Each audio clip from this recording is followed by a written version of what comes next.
देखें, आज apex committee का इजलास हुआ है जिसमें नए नेशनल एक्शन प्लान पर बात हुई है। ये इजलास दो तरह से बहुत अहम था। एक तो प्राइम मिनिस्टर ने इसमें वो बात की जो मीडिया को भी जारी की गई है कि चंद दिन पहले पाकिस्तान के खिलाफ जहारियत की गई और उसका मुंह तोड़ जवाब दिया गया।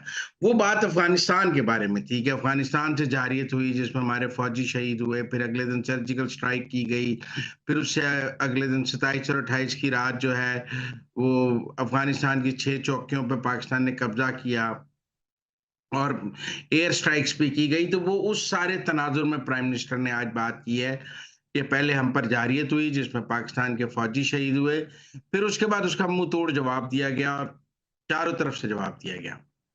आज की मीटिंग में आर्मी चीफ भी थे, डीजीआई भी थे। डीजीआई जो है वो ताजिकिस्तान से आए हैं। अच्छा, ताजिकिस्तान का दौरा भी अफगानिस्तान के तनाजुर में था क्योंकि आप वाकन कॉरिडोर के बारे में बात कर रहे थे और वाकन कॉरिडोर के हवाले से जो है वो भी अफगानिस्तान की बात थी। तो आज की एपेक्स कमेटी में ज्यादा गुफ्तगू अफगानिस्तान के तनाजुर में हुई, टीटीपी के तनाजुर में हुई और अफगानिस्तान के हवाले से एक पॉलिसी बनाई गई। पॉलिसी बहुत सादा है कि कोई रियायत नहीं की जाएगी, एक गोली का जवाब 4 गोलियों से दिया जाएगा, एक गोली का जवाब 10 गोलों से दिया जाएगा, एयर स्ट्राइक्स की जाएगी और दहशतगर्दों को घुस के मारा जाएगा। इस हवाले से कोई रियायत नहीं है। आज भी जब मैं आप ये शो कर रहा हूँ, पाकिस्तान और अफगानिस्तान के बॉर्डर पर शदीद तनाव है, मुख्तलिफ जगहों पर गोलाबारी की इतलात हैं, हैवी आर्टिलरी यूज हुई है, अफगानिस्तान का बहुत जानी नुकसान हुआ है, 2 चौकियां अफगानिस्तान वाले और छोड़कर भाग गए हैं और पाकिस्तान फौज ने एक नो कॉम्प्रोमाइज और स्ट्राइक करने की पॉलिसी जो है वो अफगान बॉर्डर पे शुरू की है, जिसके जिसकी जो जिसने अफगानिस्तान को काफी परेशान किया हुआ है। आज के जो इजलास था उसमें इस हवाले से बहुत तफसील से बात हुई। वाकन कॉरिडोर के बारे में भी बात हुई और वाकन कॉरिडोर के कंट्रोल के लिए शुमाली तहाद यानी कि एनआरएफ को मजबूत करने की भी बात हुई कि जो वाकन कॉरिडोर है वहां से तालिबान का असर खत्म करके अगर एनआरएफ का असर कर दिया जाए तो फिर टीटीपी भी वहां नहीं होगी और वो ट्रेड के लिए ज्यादा सिक्योर रूट हो जाएगा।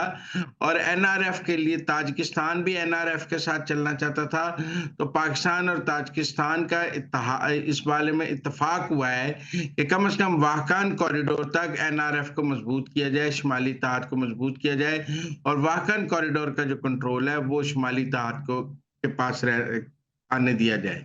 वैसे भी हमने देखा है कि शुमाली तहाद और एनआरएफ ने काबुल तक स्ट्राइक्स की हैं, पाकिस्तान भी स्ट्राइक कर रहा है। तो इस तरह अफगानिस्तान के लिए और बिलखसूस तालिबान के लिए, जो अफगान तालिबान है उनको अब चारों तरफ से घेरने का फैसला किया है पाकिस्तान ने, जिसमें ताजिकिस्तान भी साथ है, चाइना भी साथ है, ईरान भी साथ है, पाकिस्तान भी साथ है और सब मिलकर अफगानिस्तान पर दबाव डालेंगे कि वो दहशतगर्दों को पनाह देना बंद करे। तो मेरे ख्याल में आज का जो एपेक्स कमेटी का इजलास था वो ज्यादा अफगानिस्तान सेंटर्ड था और ज्यादा अफगान बॉर्डर के हवाले से था। और जो गंडापुर साहब ने बात की कि जी लोग आ जाते करुम के हवाले से कि लोग आ जाते हैं और लोग जब आते बॉर्डर पार करके आ जाते हैं तो हमारे लिए मसाइल होते हैं, तो इसीलिए तो फेडरल गवर्नमेंट ने ओडीआर लाई है, वन डॉक्यूमेंट रजीम के पाकिस्तान और अफगानिस्तान के बॉर्डर पे कोई वीजे और पासपोर्ट के बगैर सफर ना कर सके।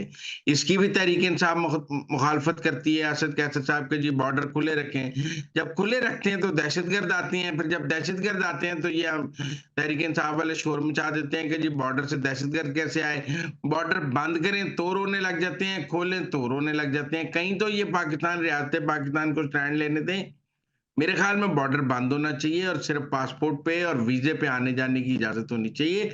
आज की एपेक्स कमेटी में इस हवाले से भी तफसीली बात हुई है और किसी किस्म का बॉर्डर खोलना या बॉर्डर पे रियायत ना देने का फैसला हुआ है।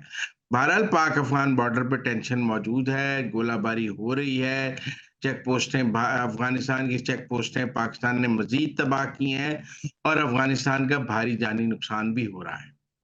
सर, ये जो जजेस को नामजद किया गया है, कुछ नाम सामने आए हैं, इनमें कुछ बहुत फेमस नाम भी हैं। कहा जा रहा है कि नवाजा जा रहा है, एटसेट्रा एटसेट्रा। तो इस मुतालिक आप क्या कहेंगे?